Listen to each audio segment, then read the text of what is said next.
Today we are going to be checking out this article called Inside Andrew Tate's Real Empire with a 10 million euro fortune and over 440,000 euros in crypto after boasting he's a trillionaire.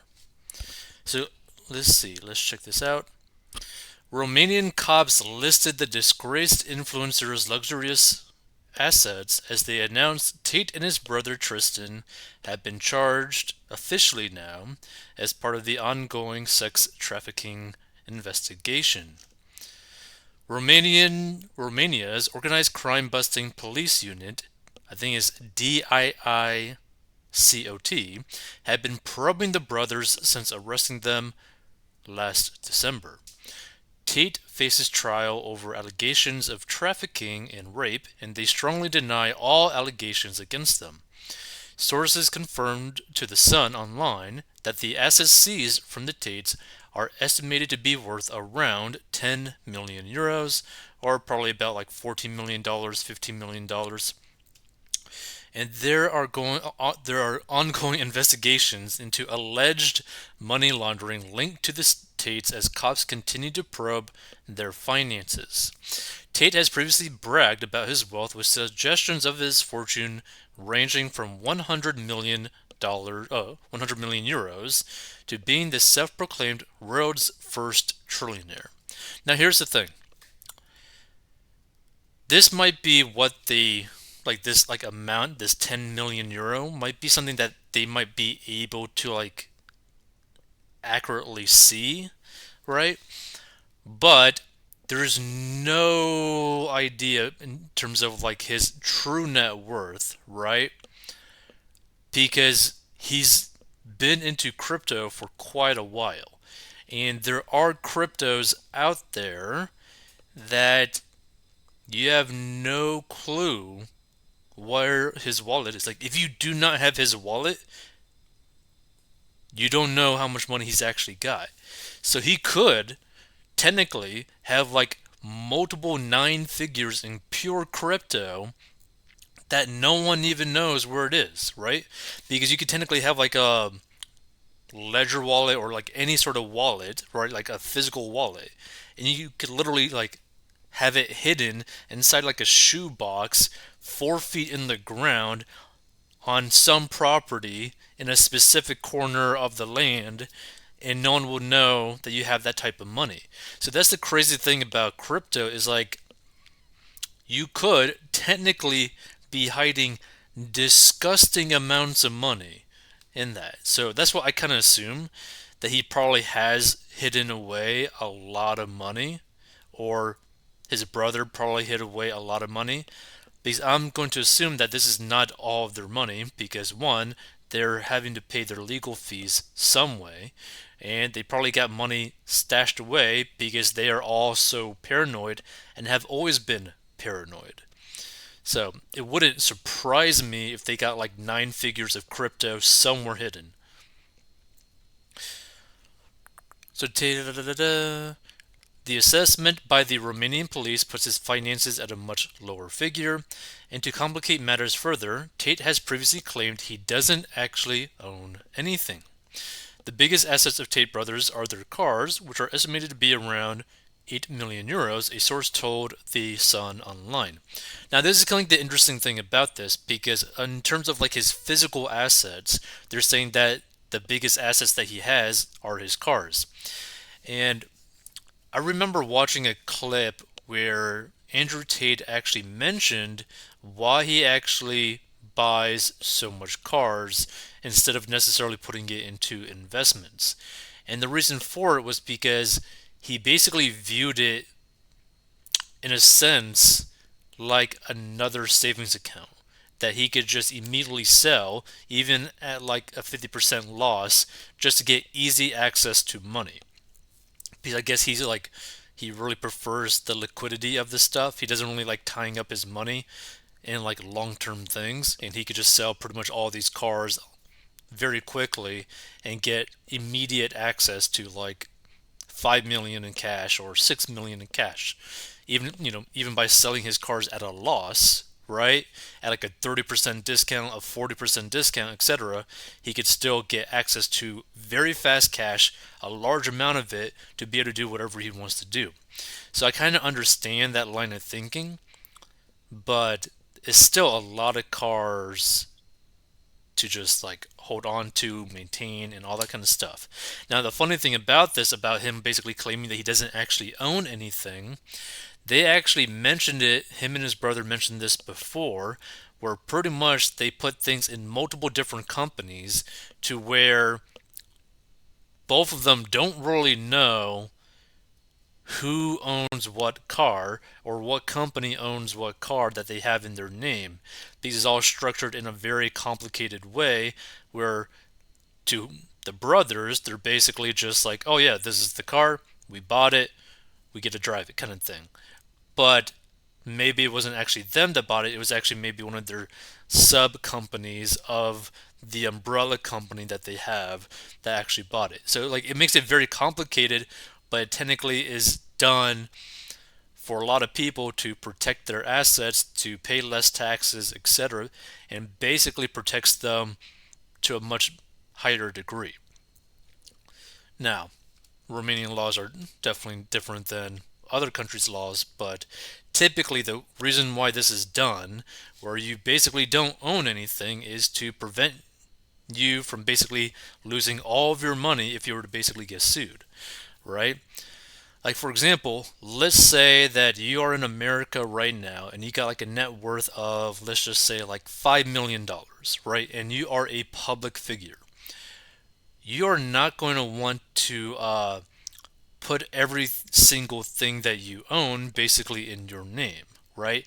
The car that you drive on like a daily basis, you might not want to put that in your name because if people know who you are and know that you got crazy amounts of money and you cause an accident, even though it might be kind of iffy whether or not you actually did cause the accident, but let's just say that you're at fault or could be deemed that you are at fault, well, instead of this potentially being like maybe like a fender bender type of thing, someone might make the like false claim that like, oh no, like I have like an injured neck and back. I got to spend like 10 days in the hospital. I can't work now, all this sort of stuff, right? So instead of like, nothing happening, you might be on the hook for like 400 grand, right?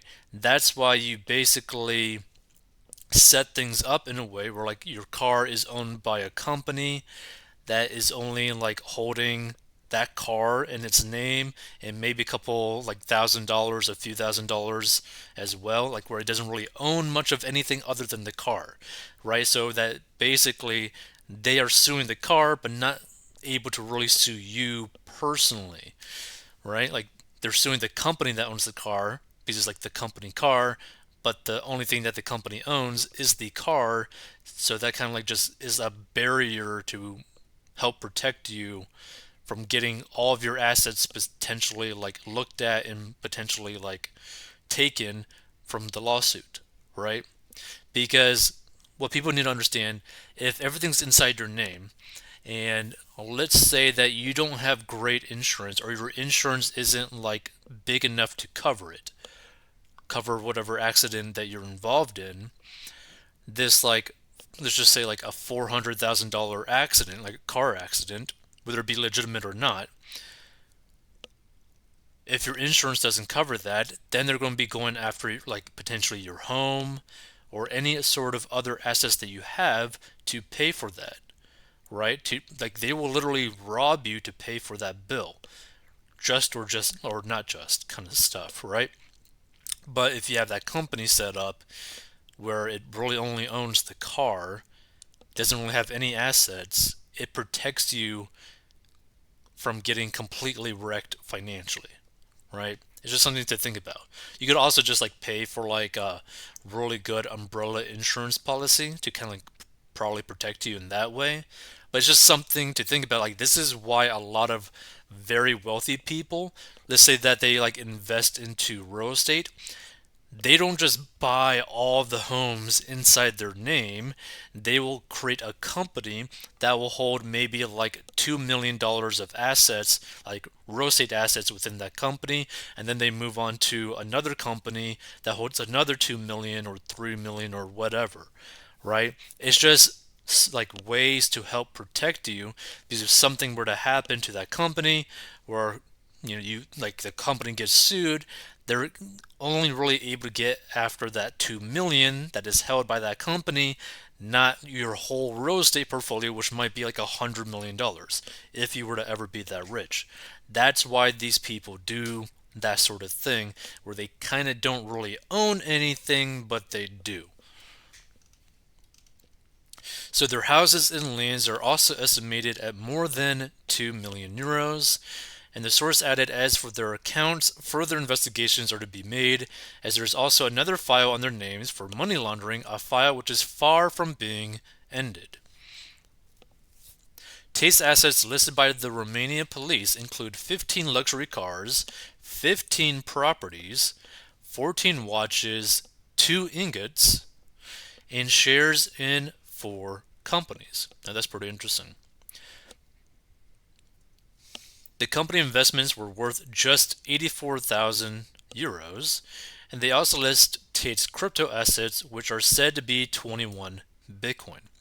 Now, to me, I personally believe that Tate, like one of the Tate's, like either Andrew Tate or Tristan Tate or whoever, or people in his like group or whatever, probably has like 9 figures worth of crypto hidden somewhere. That's my viewpoint.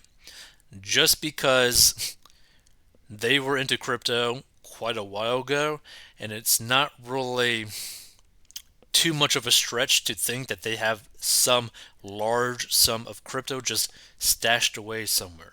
And the funny thing about them, like, getting a hold of his Bitcoin, his 21 Bitcoin, Bitcoin is basically the most public cryptocurrency, right? It's one of the best cryptocurrencies, but it is the most public cryptocurrency, meaning it is the most tracked cryptocurrency.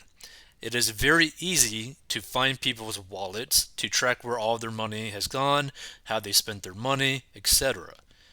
There's other cryptocurrencies where you have no clue potentially where the money went and what it was spent on, right? So that's just something to really think about. Like, yeah, okay, they took the most public cryptocurrency out there, okay?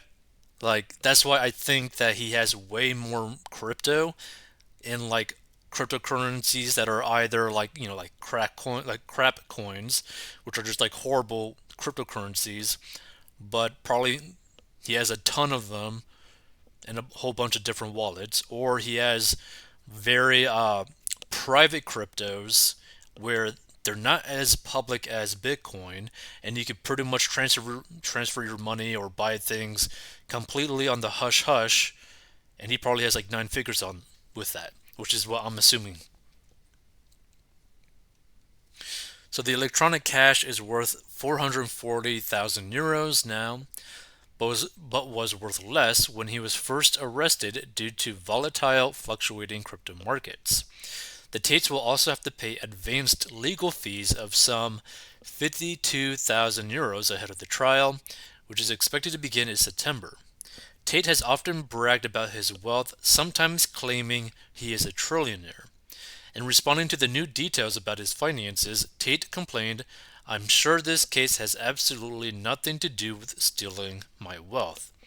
Now, also, what people need to understand too, Tate has been making, I think, like 5, 6 million a month or whatever from his like program, like monthly recurring subscription program, whatever. So we're talking about someone who's like able to generate like about 60 million a year in pure cash from his subscription stuff, not including that like super high ticket $5,000 program that he has. So like this guy's making crazy amounts of money and has always been making crazy amounts of money. So Ferrari is moved ahead of the Caesar. I do gotta say, he has some pretty awesome cars, right? You got that pretty sick looking Ferrari. You got, like, I believe, Lamborghini Huracan Spider, I think. I think that's BMW M something. Ferrari towed by cops. So there's an Aston Martin, a Porsche, a Rolls Royce. Okay, I don't know what that one is. Kind of looks like maybe a Mercedes or something. So Tate was quoting a tweet that claimed he had $380 million worth of crypto assets, but sources confirm this appears to be based on a mistranslation from Romanian media. Tate would often share his lavish lifestyle on social media with flash cars, expensive properties, cigars, and private jets. But this appears to have all been part of a carefully crafted social media image designed to appeal to his followers and promote his brand. Tate's lawyers have even claimed he plays a character online for the purposes of entertainment. And not only that, like, if you're someone who's able to build a pretty massive social media following, it would literally be disgustingly simple in terms of how you could potentially just generate millions of dollars, right? And so let me put it this way. Let's say that you have a following of 1 million people, let's say on your Instagram or TikTok or YouTube or your podcast or whatever, or your email list, right? And let's say that you sell a $500 product. Well, let's say only 1,000 people were to buy that product if you were to release that product, like on the first day, right? That's 500 grand in one day, right? Now, obviously, it's not always like that, but the bigger your following gets, the more likelihood that people will buy whatever you end up pitching to them or telling them about or offering to them. Maybe just to support you, maybe to say thank you for whatever it is that you're doing, or they might just buy it because they like you or they just enjoy your stuff and they might buy it, right? So it wouldn't be hard for the Tates, which have millions upon millions of followers, to generate millions of dollars every single month, almost nonstop. Right? I think they did like a live stream on like Rumble or something, and they had like nearly 600,000 concurrent watchers. Like, that's crazy on like a live stream. Like, that's crazy numbers. Like, the like potential revenue that these guys make is just beyond insane. So Tate's lawyers have even claimed he plays a character online for the purposes of entertainment, and pictures show the Tate's car collection at their €600,000 warehouse-like compound on the outskirts of Bucharest, including a Lamborghini, Aston Martin, Ferrari, and Rolls Royce. It was previously estimated a total value of €6 million, but in a previous podcast interview, just before his arrest, Tate actually denied owning any of his cars. I don't own anything. There are cars that I may have access to, Tate said on Strike It Big. He then implied his famous Bugatti was actually owned via a series of companies and trusts that gave him access. Questions still loom over the Tate's finances as part of the ongoing investigation. Let's see. Anything else about their money?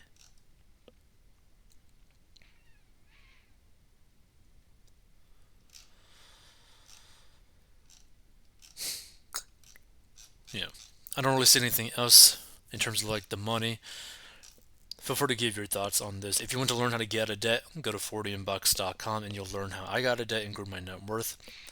But like, I just find this very interesting because obviously Andrew Tate has always had a very flashy lifestyle. He's always like, paraded inside his like super luxurious cars. He's had crazy watches as well. He talked about how much money he was making multiple times. Talked about how he became a millionaire at a much younger age. But the thing is like the way that they have this set up is a pretty unique style of doing it, right? Because even though they do the whole like setting up multiple businesses for a lot of their assets, even though that's pretty typical for people with very high net worth, the fact that they have like so much cars, like physical assets, right, is very interesting because many wealthy people are not like that, where they put a lot of their money into cars. But the Tates do because of what I mentioned earlier. The justification from what I saw in one video was that he could technically, like, let's just say that he has like $10 million worth of cars. In case of like an emergency, like break the glass type of thing, he could immediately sell them all at 50% basically and immediately get 5 million cash right into his hand or into his bank account or whatever, and be able to just start something new or like go somewhere or take care of himself and his brother and all that kind of stuff, right? So it's a very interesting way to view it. It's basically like having little mini emergency funds just like sitting around you and that you could just play around with by driving them. Because I'm pretty certain that none of his cars are like have like has loans on them. I'm pretty certain every single one of his cars is completely paid for, which is why why he's like justifying that he could just sell it pretty much immediately and get access to that cash. So it's kind of like an interesting way to kind of like go about managing your finances.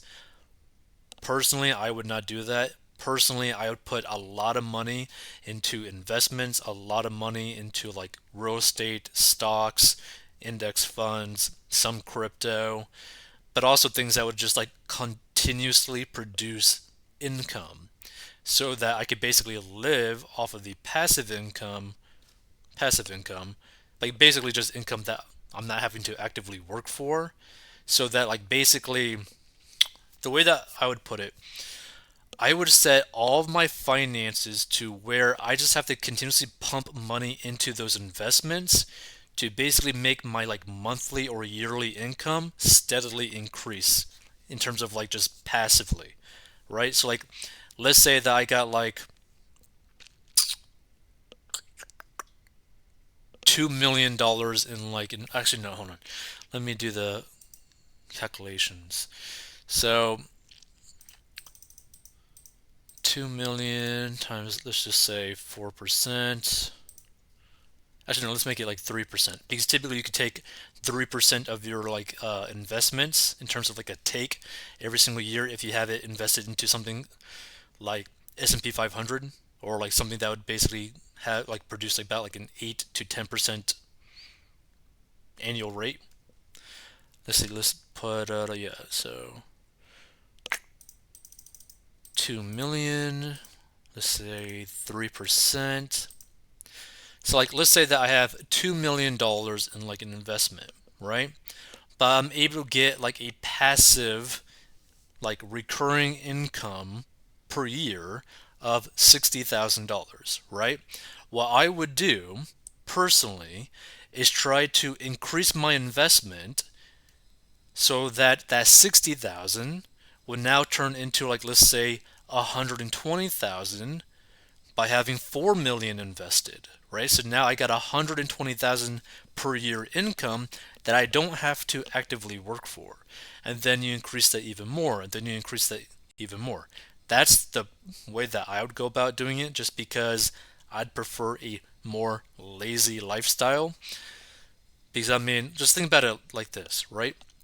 Imagine you could just dedicate money, like just put money into one place over time to where you start making like 20K per year, then 40K per year, then 80K per year, then 100K per year, then 150K per year, then $300,000 per year without really doing anything extra other than just putting your excess money into the same investment that you're doing every single month, right?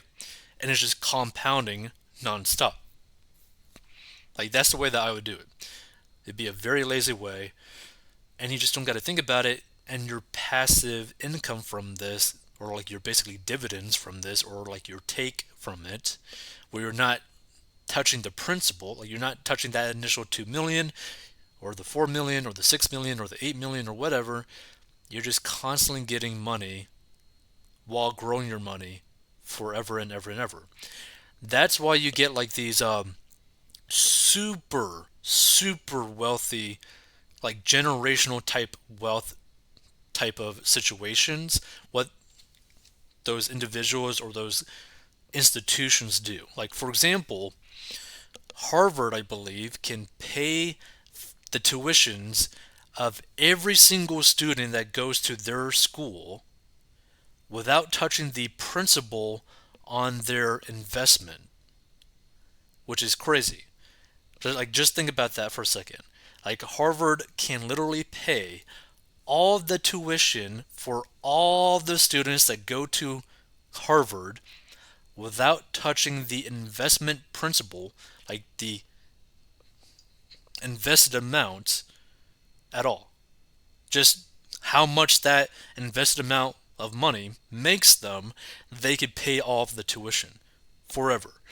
Like that's the way that you should like set it up in terms of like how you should set your investments, where like you are basically able to generate money forever without ever touching your initial money. Meaning you're not necessarily having to actually sell anything while making the money. That's why so many people like real estate, because you could technically never sell any of your real estate and generate massive amounts of money, right? It's just something to really think about. That's the way that I would go about it. I wouldn't want to put like multiple millions of dollars into the cars in terms of like the net worth kind of thing. I'd prefer to like put that into something that would make me money. But I mean, that's just me. Although it would be pretty nice to have like a Lamborghini, it'd be pretty nice to have a Ferrari, it'd be pretty fun to have a Rolls Royce and all that kind of stuff, right? But you gotta ask yourself, what type of lifestyle do you want? Me personally, I'd rather have a lazy lifestyle where I could potentially just put my investments to the point where they generate money, enough money, every single month or every single year to where you don't have to ever work ever, technically, right? That's why people who like, let's say, win the lottery, what they should do is sit down with a financial advisor and basically be like, hey, how can I make this money last forever, but also produce me a livable income without losing the money, right? And they will literally show you what you have to do, or they will offer to do that for you for like a fee or whatever, just to manage it, and they show you all, like everything, and they teach you everything, and you could do it that way, right? Because like I was listening to a an interview with a $10 million lottery scratch off winner who took the lump sum of that money, which basically meant like after everything's said and done, fees and all that kind of stuff, and the lump sum and taxes and all that kind of stuff, he was left with I think around like $5 to $6 million, which is still pretty amazing. But again, you basically lost like 4 million, right? Well, what he and his wife did was like sit down with a financial advisor, and that financial advisor set it up in a way where him and his wife basically no matter what was going to be making about 8 to 9K per month every month for the rest of their lives, right? Like pretty much no matter what. And also the financial advisor set it up in a way where he actually made like a few extra million from just the investments that they did. So they got this monthly income of like $8 to $9,000 per month, plus I think a few extra million just from the investments in general appreciating. So just think about that for a second, right? Imagine you could pretty much guarantee that you have like an $8 to $9,000 per month income for the rest of your life without you having to ever do anything ever again. Like, that's the way to really set up your life, your finances, because if you have that guaranteed income coming in and it's pretty decent amount of money per month, you could pretty much do whatever you want, wherever you want, in whatever country. So that's just the way that I view the whole where to put your money kind of thing. Like, if you want this sort of like lavish lifestyle that like Andrew Tate has, I mean, you could go ahead and do what he's doing. The only problem is those cars do go down in value. The watches, there's not a guarantee that they'll go up in value. The 15 properties is a pretty good thing. Bitcoin, got nothing against Bitcoin. His investments are pretty low in terms of like what he invested into the companies. But also you got to keep in mind Andrew Tate and his brother and whatnot are in a very unique situation, obviously other than this legal trouble, where they have recurring revenue in the terms of millions and millions of dollars. Like, think about that for a second. They have like a monthly recurring revenue of multiple millions of dollars. Most people don't have that type of situation. So, you probably can't afford the type of lifestyle that he has. Even if you technically have the money, you don't have the money coming in. You don't have the income potentially that he does. So, just something to really think about. Feel free to give your thoughts. And again, if you want to learn how to get out of debt, go to 40inbucks.com. Stay tuned for more financial commentary.